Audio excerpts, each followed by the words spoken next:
Our top story tonight, tensions rise in the Far East as the Chinese General Secretary made the speech this morning claiming that China will not be bullied and that any who attempt to will face broken heads and bloodshed.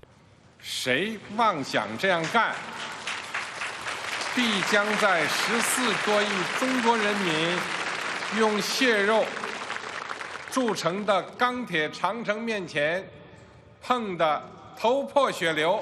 He then went on to say that the country must take resolute action to utterly defeat Taiwanese independence, which has caused widespread concern about conflict in the region, especially with the US and Japan ongoing war games about the invasion of the island. 坚决粉碎任何台独图谋。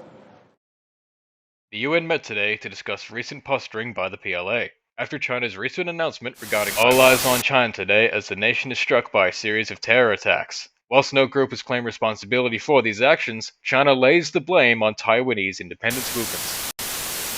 Tensions have reached an all-time high today as a Chinese carrier group was spotted off the coast of Okinawa. Japan has responded to this sighting by sending out a destroyer and several patrol aircraft to monitor the movement. War on the horizon.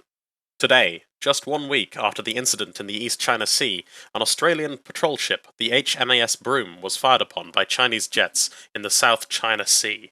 Chinese officials claim the vessel was assisting Taiwanese terrorists escape Chinese waters. The UN met today as British forces are being withdrawn from Afghanistan to redeploy, quote, in defense of our Commonwealth ally, end quote. The historic task force Gladius is rumored to have left the region this morning and are en route to Australia. War in China. Today, after weeks of rising tensions in the region, PLA forces have begun making landings in Taiwan.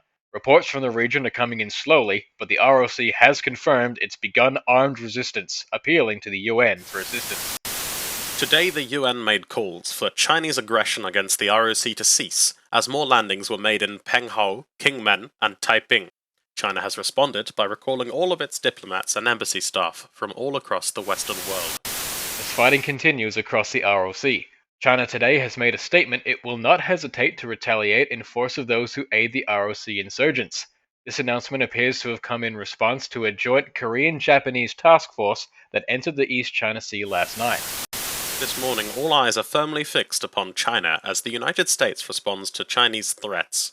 Deploying an aircraft carrier group to Australia, the US has said it will stand by its allies in Asia.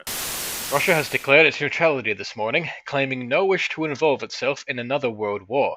Although this news has come as a sigh of relief to many in the West, it was overshadowed by news of Chinese landings in South Korea and the Philippines. Reports have claimed to have spotted a larger military force moving southward towards Australia. More on this as the news comes in.